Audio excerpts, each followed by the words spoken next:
최근에 선생님이 크리스찬 어떤 커뮤니티에서 이런 20대 청년의 글을 보게 되었어요. 그 청년이 이렇게 글을 썼습니다.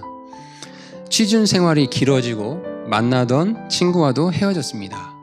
일도 미래도 관계도 다 어렵기만 합니다. 간절히 바라는 일은 대부분 이루어지지 않는 것 같아요. 기도도 잘 안 되고 예배도 코로나 때문에 그런지 몰라도 잘 못 드리고 있습니다. 다른 친구들을 보면은 인생이 잘 풀리는 것 같은데 저는 늘 힘든 상황을 겪는 것 같습니다. 인생은 왜 늘 제 뜻대로 되지 않는 걸까요? 라고 이렇게 고민의 글을 올린 거를 보게 됐어요. 인생은 왜 늘 제 뜻대로 되지 않는 걸까요? 이 질문이 사실은 모든 사람의 평생의 질문이거든요. 여러분도 이 질문에 동의하십니까? 내 계획대로 되는 일보다는 안 되는 일이 참 많은 것 같다라는 생각을 갖고 있습니까? 우리가 이제 방학 기간이죠.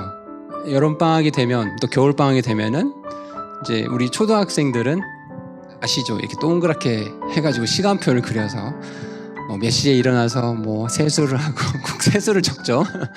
아침밥은 몇 시부터 몇 시까지 먹고 이렇게 계획표를 세웁니다. 삶에는 계획이 필요하고 그것대로 이루어질 때 행복할 거야 라는 기대감을 가지고 이렇게 계획표를 세우는 것 같아요. 근데 현실은 어때요? 계획이 그 세운 당시에만 뭔가 이렇게 마음에 부풀어 있지 제대로 지키기가 참 어렵죠. 여러분도 마찬가지죠. 여름방학 계획을 나름대로 세웠을 텐데 특별히 이제 고2, 고3 친구들은 대학 입시 준비하면서 많이 계획을 세웠을 텐데 참 진심으로 노력을 해도 계획을 방해하는 요소들이 참 많다라는 것을 우리 모두가 잘 알고 있습니다. 그래서 계획을 달성할 때의 기쁨보다 계획을 지키지 못했을 때 느끼는 불안감을 우리는 더 많이 자주 만나는 게 되는 것 같아요. 사람들은 왜 계획을 세울까요? 이런 질문을 한번 던져보고 싶어요. 인간은요, 불확실하면 자동적으로 두려움을 갖게 되거든요. 그래서 세상은 이렇게 가르치고 있어요. 완벽하고 좋은 계획을 세워야 된다. 자기 개발을 꾸준히 해야 되고 너 자신이 성공할 거라고 스스로 계속 자기 암시를 해야 된다. 그러면 너가 계획한 대로, 생각한 대로 그대로 그 일이 이루어질 거야. 그럼 너는 행복할 거야. 라고 세상은 그렇게 가르쳐요. 성경은 뭐라고 말씀하실까요? 이런 세상의 가르침에 대해서요. 특별히 오늘 우리가 본문 전도서를 읽었잖아요. 전도서의 저자인 솔로몬은 삶이란 어려움과 난처한 일들이 가득 차 있다. 그 누구도 이해할 수 없는 것들이 많이 채워져 있는 게 인생이다라고 얘기를 하고 있어요. 이 전도서 1장 2절 3절에 가보면은 헛되고 헛되며 헛되고 헛되니 모든 것이 헛되도다. 사람이 해 아래서 행하는 자기의 모든 수고에서 무슨 유익을 얻으리요? 라고 솔로몬은 가르쳐주고 있어요. 계획을 잘 세운다고 솔로몬이 우리에게 가르쳐주는 거예요. 계획을 잘 세운다고 인생이 행복할 것 같니? 그렇지 않단다. 인생이 계획대로 되는 게 아니거든 이라고 말씀하고 있는 거라는 거죠. 아마 인류 역사상 솔로몬 같은 부와 지식과 지혜와 명성을 가진 사람은 없었을 거예요. 근데 그랬던 그가 이 전도서를 남기면서 지식과 지혜가 많으면 행복할 것 같지? 그렇지 않단다라고 얘기를 하고 있어요. 전도서 1장에 가면 그런 내용이 나옵니다. 또 쾌락을 추구하고 마음껏 쾌락을 추구하면 행복할 것 같지? 그렇지 않단다 얘들아 라고 전도서 2장에 또 말을 해주고 있어요. 명예가 가득하고 재물이 넘치고 이득을 많이 얻으면 행복할 것 같지? 다 허무한 것들이다 라고 또 전도서 5장 6절에 쭉 얘기를 하고 있어요. 그럼 솔로몬은 이 성경 중에 한 책인 전도서를 통해서 무엇을 말하고 싶었던 걸까? 그가 말하는 것은 허무주의와 염세주의를 말하는 게 아닙니다.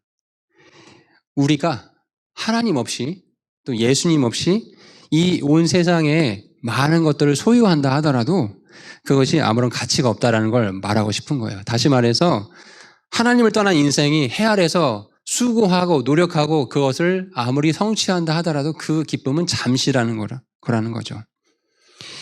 그래서 사람의 본분이 무엇인지를 전도서 후반부에 얘기를 해주고 있어요. 오늘 이 본문 3장을 가볼게요. 본문 3장에서는 그 많은 솔로몬의 가르침 중에 시간에 관한 얘기를 하고 있습니다. 그래서 이제 앞으로 이번 주 포함해서 3주 동안에 전도서 3시간 만에 끝내기라는 그런 프로젝트로 첫 시간을 잡았는데요. 제목은 이렇습니다. 인생이 계획대로 되지 않는다고 불안해하지 말라라는 제목으로 말씀을 전할게요. 자, 전도서 3장에 가보면 1절부터 8절까지 참 재밌는 표현이 나옵니다. 선생님 한번 읽어볼게요. 하늘 아래 모든 일에는 시기가 있고 모든 목적한 것에는 때가 있으니 날 때가 있고 죽을 때가 있으며 심을 때가 있고 심은 것을 뽑을 때가 있으며 죽일 때가 있고 고칠 때가 있으며 허물 때가 있고 세울 때가 있으며 울 때가 있고 웃을 때가 있으며 애곡할 때가 있고 춤출 때가 있으며 돌들을 버릴 때가 있고 돌들을 함께 모을 때가 있으며 껴안을 때가 있고 껴안는 것을 금할 때가 있으며 얻을 때가 있고 잃을 때가 있으며 지킬 때가 있고 버릴 때가 있으며 찢을 때가 있고 꿰맬 때가 있으며 침묵할 때가 있고 말할 때가 있으며 사랑할 때가 있고 미워할 때가 있으며 전쟁할 때가 있고 화평할 때가 있느니라 라고 얘기를 하고 있어요. 이 모든 일에는 때가 있다라는 말씀을 이렇게 길게 8절에 거쳐서 얘기를 해주고 있는 거죠. 이 그리스어로 시간을 나타내는 표현에는 두 가지가 있다고 합니다. 그거는 크로노스하고 카이로스라는 표현이 있대요. 이 크로노스는 뭐냐면요. 시간을 그냥 시간이 경과하잖아요. 1초, 2초 이렇게 경과하잖아요. 1시간, 2시간. 이렇게 그냥 지나가는 수평적인 시간, 직선적인 시간의 개념을 말을 한대요. 크로노스는요. 예를 들면 아기를 뵌 산모가 아기를 빨리 낳고 싶어도 크로노스, 반드시 거쳐야 할 시간이 있죠. 10달 동안의 시간을 뱃속에 갖고 있어야 되죠. 그게 너무 싫어서 이 뱃속에 이렇게 아기를 갖고 다니는 게 너무 귀찮고 힘들어서 빨리 아기를 낳게 되면 어떻게 돼요? 많은 어려움이 있겠죠. 자, 수능을 준비하고 있는 우리 고3 친구들이 있어요. 그쵸? 근데 이 수능 준비가 너무 괴로워요. 그래서 빨리 이걸 해치우고 싶어요. 그렇다고 빨리 볼 수 있을까요? 원하는 결과를 얻을 수 있을까요? 그렇지 않겠죠. 또 유학을 준비하고 있는 이제 다음 주면은 마지막 예배를 드린 우리 두 친구가 있죠. 이 친구들도 유학은 가고 싶지만 마음만 하고 갈 수 있는 건 아니죠. 뭔가 이 크로노스, 이 시간의 경과가 필요하다는 거야. 그 시간 동안에. 자, 반면에 카이로스라는 개념이 있다고 합니다. 이것은 뭐냐면요. 히브리인들이 시간의 개념을 나타내 쓰는 말이래요. 어떤 사건이 일어날 때나 기회를 나타내는 것으로 창조주 하나님과의 관계성 속에서 일어나는 사건을 수식적으로 표현하는 방식을 카이로스라고 말해요. 이 성경에서 보다 보면은 특히 예수님께서 복음서에 보면 내 때가 아직 이르지 아니하였다. 아마 이런 표현들을 우리가 종종 접하게 되거든요. 바로 그런 게 카이로스라는 거죠. 하나님께서 특별히 개입하셔서 어떤 사건을, 역사를 이루시는 그 일. 예수님께서 십자가에 못 박히셨어요. 그리고 3일 밤낮이라는 우리가 똑같이 겪고 있는 그 시간을 반드시 겪어야 되시죠. 그죠?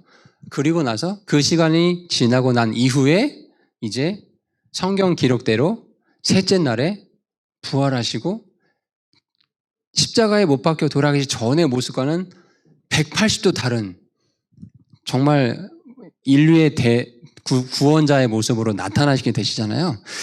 바로 그러한 때, 그러니까 그렇게 딱 나타나는 때가 카이로스라고 성경학자들이 얘기를 하고 있습니다.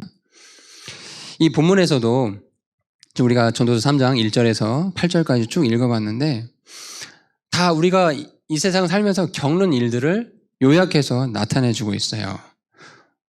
울 때가 있고 춤출 때가 있고 사랑할 때가 있고 미워할 때가 있고 전쟁할 때가 있고 이렇게 얘기를 하고 있잖아요. 근데 이런 인간사의 일들 가운데 그 배경 속에 하나님께서 어떠한 시점이 되면 반드시 그 일을 이루신다라는 것을 약간 함축적으로 이 본문 앞부분에 얘기를 하고 있는 거라고 생각하시면 돼요. 즉, 이 앞에 1절에서 8절의 말씀을 통해서 우리의 인생은 계획대로 진행되는 것이 아니라 하나님의 섭리 가운데 그분의 때에 따라서 흘러가는 것이다라는 그 진리를 기억해야 된다는 말씀하고 있는 거예요. 그러니 지금은 울 때가 아니고 춤출 때인데 슬퍼하는 친구가 있어요. 예를 들어서 반대의 경우도 있을 수 있겠죠. 근데 그런 것들에 의해서 내 계획과 내 생각과 내가 원하는 상황과 다르다고 해서 좌절하거나 슬퍼할 필요가 없다라는 거죠. 우리에게 필요한 건 이 앞에 본문을 통해서 우리가 기억할 거는 지금이 하나님의 시간표 속에서 울 때인지 웃을 때인지 춤출 때인지 사랑할 때인지 미워할 때인지 이런 것들을 분별할 수 있는 지혜가 필요하다라는 것이에요. 자, 이렇게 전반부에 쭉 얘기를 하고 나서 이제 우리 본문을 가보겠습니다. 자, 9절에 가보니까 일하는 자가 자기가 수고하는 것에서 무슨 유익을 얻으리요. 내가 해산의 고통을 보았는데 하나님께서는 그것을 사람들의 아들들에게 주사 그 가운데서 단련받게 하셨느니라.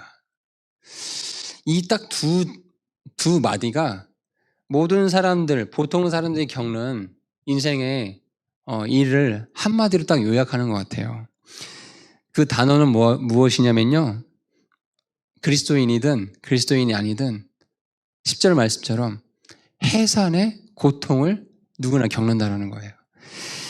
이 해산의 고통이라는 표현이 우리 영어 성경 가보시면은 트래벨이라는 표현으로 나와 있어요. 이 단어의 뜻을 선생님 찾아보니까 이렇게 설명을 하고 있어요. Unpleasant experience or situation. 뭔가 불쾌해요. 나에게 기쁨이 없는 그런 경험과 상황이래요. 근데 그것이 that involves a lot of hard work, difficulties and pain. 많은 수고가 필요하고요. 또 어려움이 있고 고통이 수반되는 그런 기쁘지 않는 경험, 또 그런 상황들이 해산의 고통이에요. 그리스도인이든 그리스도인이 아니든 모두 다 이런 고통을 겪고 있죠. 근데 하나님께서 뭐라고 하고 있냐면 그것을 사람들의 아들들에게 주사 그 가운데서 단련을 받게 하셨다. 여러분, 우리가 과학 시간에 나비의 생애, 매미의 생애 이런 것들을 한번 배워보셨을 거예요. 그럼 이제 그 지식을 초등학생도 배우고 나면은 나비는 애벌레로 자라서 언제까지 유충으로 지내고 번데기가 된 다음에 며칠이 지나면 이제 네 날개인가요? 날개를 가진 예쁜 나비로 변합니다. 누구나 그렇게 적을 수 있죠. 그런데 우리 개개인의 삶을 나비의 생애처럼 적을 수 있을까요? 동일한 삶이 있어요? 없죠. 다 유니크, 아주 하나님 앞에서는 개별적으로 독특한 존재들이라는 거예요. 그래서 각자의 상황에 맞게끔 해산의 고통을 통해서 인생을 단련받게 해주세요. 아마 저의 인생의 해산의 고통과 이 앞에 계시는 우리 선생님들 또는 여러분들의 인생에서 겪는 해산의 고통은 다 다를 거예요. 특별히 하나님께서 쓰시는 사람들은 더 그래요. 약속의 아들을 얻기까지, 이삭이라는 약속의 아들을 얻기까지 아브라함이 많은 이 고통의 시간을 겪었죠. 또 모세를 한번 생각해 보세요. 40년간 미디안 광야에서 진짜 그냥 똥 치우고 풀 먹이고 하는 양치기로 지내다가 또 40년 가까이는 말 안 듣는 이스라엘 백성들을 이집트에서 끌고 나와서 이렇게 가나안 땅으로 인도하는 역할을 했어요. 아브라함의 해산의 고통과 모세의 해산의 고통이 다르죠. 또 왕이 될 거라는 기름 부음을 받았지만 근 20년 가까이 죽을 고생을 하면서 산으로 들러 동굴로 피해 다녔던 다윗도 있죠. 다윗이 겪은 해산의 고통이 모세가 겪은 해산의 고통과 또 다르죠. 이렇게 성경의 인물들을 우리가 가만히 생각해 보면은 하나님께서 그 각자에게 인생의 해산의 고통을 주셨다라는 거예요. 왜 그러셨을까요? 그것을 통해서 이제 오늘의 핵심이에요. 그걸 통해서 하나님께서 무엇을 알게 해주고 싶어 하신 거냐. 여러분 11절 같이 읽어볼게요. 시작. 그분께서 자신의 때에 모든 것을 아름답게 만드셨다. 그 해산의 고통, 각자가 겪고 있는 해산의 고통의 시간들을 통해서 하나님께서 자신의 때에 이 모든 것들을 아름답게 만드시는구나라는 것을 이 성경의 리더들은 다 깨달았어요. 저와 여러분도 이 말씀에 그렇지, 아멘이지 이렇게 동의가 되었으면 좋겠어요. 하나님께서 그리스도인에게 요구하시는 것이 무엇인가? 특별히 각자가 이 해산의 고통의 시간들을 겪잖아요. 크고 작지만 내가 보기에는 저 사람이 겪는 고통이 야 그렇게 힘들어? 별것도 아닌 것 같은데 라고 할 수 있을지 몰라도 그 사람 입장에서는 굉장히 힘든 시간이거든요. 그렇죠? 근데 그 해산의 고통을 겪고 있는 그 인생길에서 요구하시는 것이 무엇이냐? 신뢰. 하나님을 향한 신뢰예요. 어떤 신뢰요? 방금 우리 봤던 본문의 말씀. 하나님께서 자신의 때에 모든 것을 아름답게 만들어 주실 거라는 그 믿음의 신뢰. 이것을 원하시고 계신다라는 거예요. 여러분, 우리가 일주일에 한 번씩 이 교회에 모여서 서로 교제를 나눠요. 근데 사실 깊은 교제를 얼마나 나누는지는 모르겠어요. 아마 각자가 아무리 친한 교회 친구가 있다 하더라도 나만의 해산의 고통은 자기가 아마 감당할 것 같아요. 그렇죠? 아마 저도 그렇고 아마 여러분도 맞아. 아무리 친해도 이런 거는 내가 뭐 친구한테 말해봤자 뭐 별 해결책이 없잖아. 아마 이런 생각들을 하실 거예요. 그런데 그렇게 이해할 수 없는 내가 원치 않는 상황이 여러분 인생 가운데 펼쳐질 수 있거든요. 그때 그럼에도 불구하고 하나님께서는 신뢰하기를 여러분의 신뢰를 원하세요. 어떤 신뢰? 자신의 때에 하나님께서 모든 걸 아름답게 만들어 주실 거다라는 그 믿음의 신뢰를 원하신다라는 거예요. 이집트에서 종살이 하던 이스라엘 백성들이 노예 생활을 했어요. 여러분 한번 우리가 생각을 그 당시 그 사람들한테 한번 가져가 보세요. 여러분이 태어났는데 이집트의 노예인 거예요. 태어났는데 그래서 노예로서 이제 살아야 돼요. 엄마 아빠 우리가 이집트 노예로 얼마나 살았어요? 한 100년 지난 것 같은데 우리 계속 노예야. 그래요? 언제 해방이 되죠? 곧 해방이 될 거야. 하나님께서 자신에 대해 모든 것을 아름답게 해주실 거니까. 자, 또 세대가 지나서 200년이 지났어요. 또 자녀들이 태어났어요. 엄마 아빠 우리 이집트 노예 종살이 언제 끝나요? 하나님께서 자신의 때에 모든 것을 아름답게 해주실 거야. 변화가 없어요. 300년이 지났어요. 또 동일한 질문을 해요. 엄마 아빠는 또 동일한 대답을 해주세요. 여러분 이렇게 430년이라는 시간이 지나요. 한 민족이 430년 가까이 종으로 지내요. 노예로. 그럼 그게 민족이라고 할 수 없겠죠. 그냥 그 이집트의 어떤 뭐라고 할까요? 만약에 예를 들어 우리나라에 들어온 동남아 사람들 이런 식으로 취급을 했겠죠. 그죠? 민족이라 보지 않고. 근데 하나님께서 이제 그 시간들을 쭉 마치시고 430년이 되는 그 시점에 모세를 딱 부르시죠. 그리고 여러분 출애굽기에 보면은요.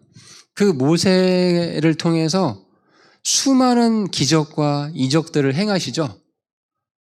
근데 그게 불과 몇 년 사이 이뤄진 일들이에요. 430년 가까이 침묵하셨는데 그 모세를 통해서 이제 하나님 때가 됐을 때 일을 추진하실 때는 정말 불도저 같이 일을 추진해 주신다라는 거예요. 이러한 하나님을 믿으셔야 돼요. 이런 하나님.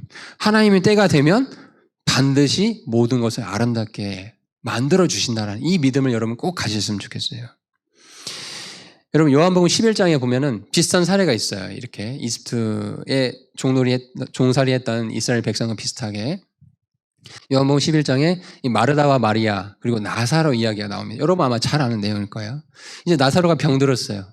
그래서 마리아와 마리다가 와서 예수님께 말을 하는 거죠.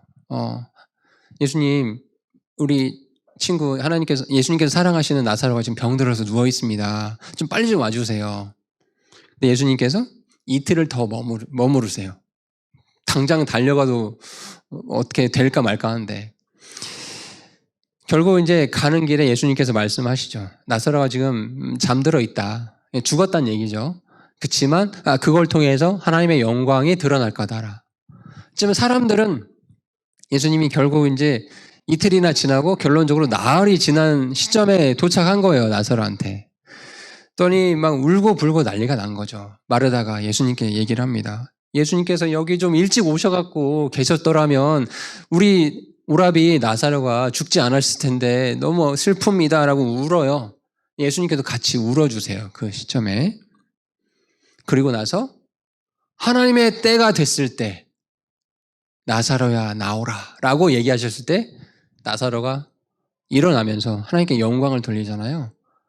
하나님께서 모든 것을 아름답게 만들어 주셨다는 거죠. 형들에게 시기 질투 받아서 노예로 팔린 요셉이 있었죠. 요셉도 좀 많은 고통을 겪었죠. 그리고 나서 이제 그 시련을 겪고 난 이후에 이집트의 총리가 돼요. 그리고 나서 그 요셉이 한 얘기입니다. 창세기 50장 20절에 오직 당신들로 말하건대 당신들은 내게 악을 행하려고 생각하였으나 오히려 하나님은 그 일을 선이 되도록 계획하시고 이루셔서 이날과 같이 많은 사람들을 살려두게 하셨습니다. 요셉은 하나님께서 자신의 때에 이 모든 것, 자기의 인생 가운데 해산의 고통이 많았지만 이 모든 것 가운데 하나님의 때에 아름답게 이루어 주실 거라는, 만들어 주실 거라는 걸 확신하고 있었다는 거죠. 그러니 이런 고백을 할 수 있었다는 거죠. 시기 질투하에서 노예로 팔아버린 형들에게 이런 고백을 할 수 있었어요. 악을 행하려고 형님들이 그렇게 했지만 오히려 하나님은 그 일을 선이 되게 계획하시고 이루어 주셨습니다. 라고 믿음의 고백을 했다는 거예요. 우리 모두가 이런 고백이 됐으면 좋겠어요. Beautiful in His time. 아름다움을 주님께서 그 자신의 시간표 속에 이루어 주신다라는 생각을 가지시고 아마 여러분이 꿈꾸는 비전이 있죠. 그렇죠? 하고 싶은 어떤 일들이 있죠. 근데 되게 더디게 되는 것 같다는 생각이 들 수도 있을 거예요. 내가 생각하는 시점과 너무 다르게 일들이 펼쳐질 수도 있을 거예요. 그죠? 자, 우리 친구가 유학을 가요. 나는 이러이러한 전공을 해서 이렇게 멋지게 하나님께 영광 돌릴 거야.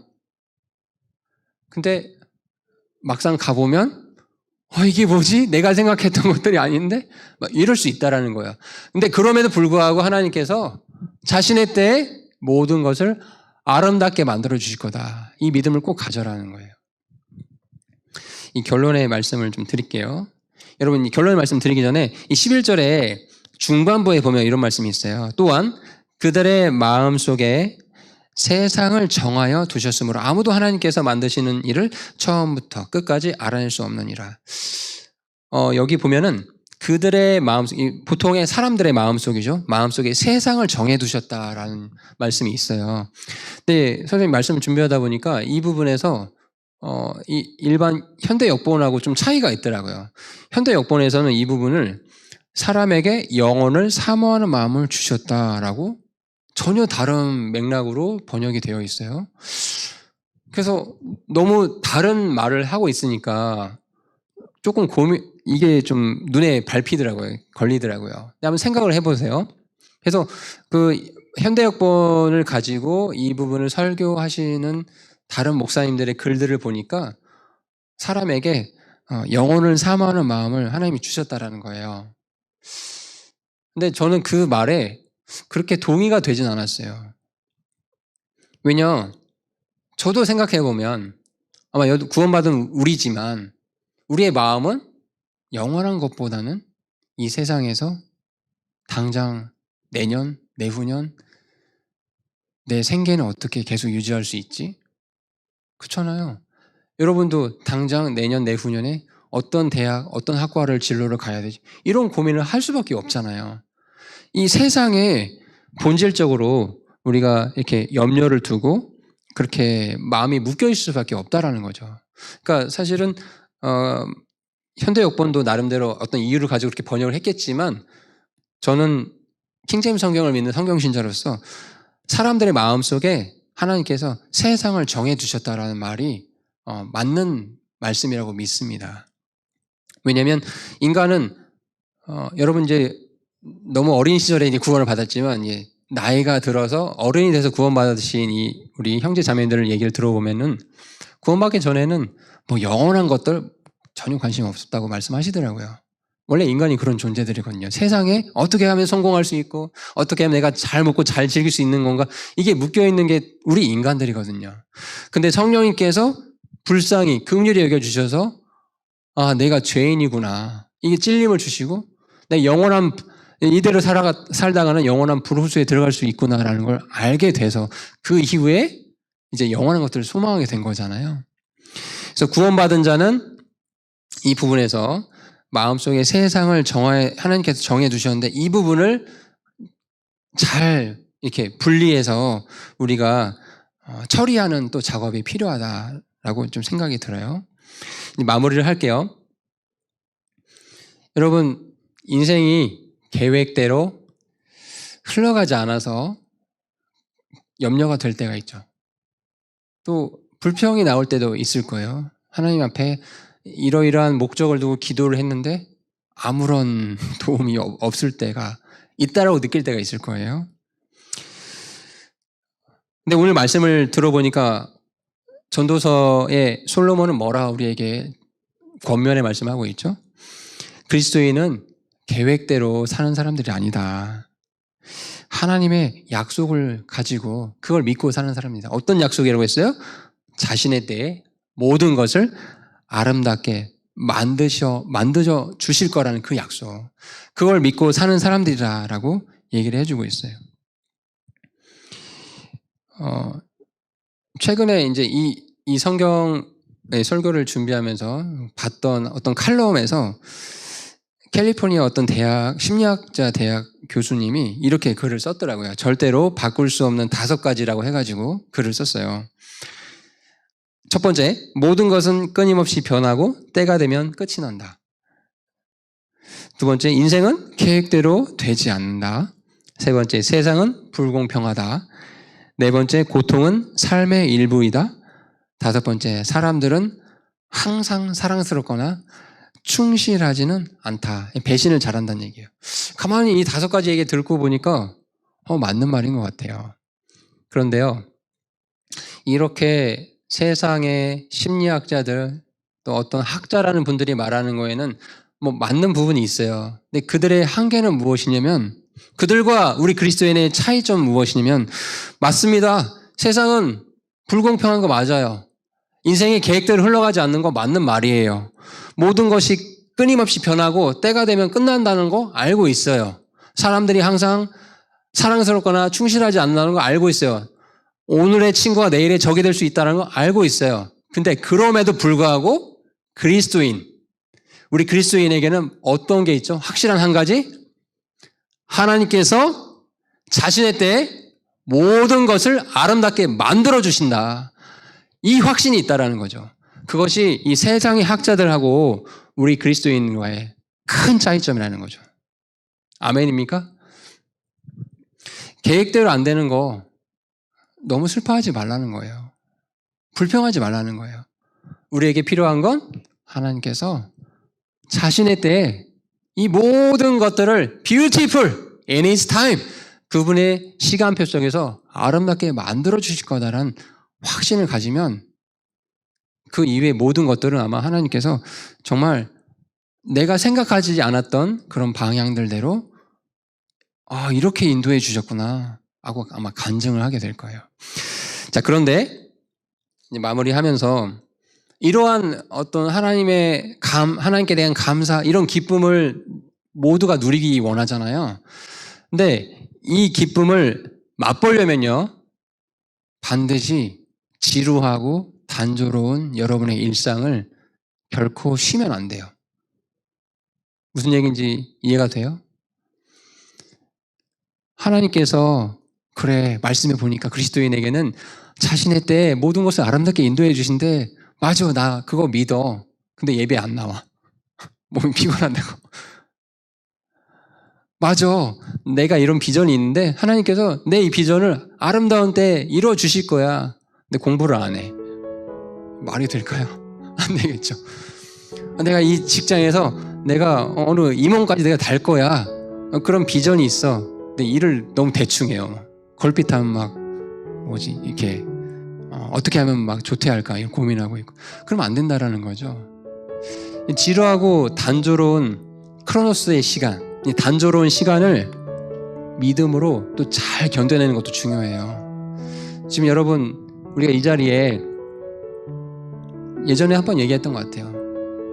예배를 현장에서 참여하는 친구들이 있고, 또 온라인으로 참여하는 친구들이 있고, 뭐 여러 가지 이유로 이것도 온라인까지도 못한 친구들이 있을 수 있을 거예요.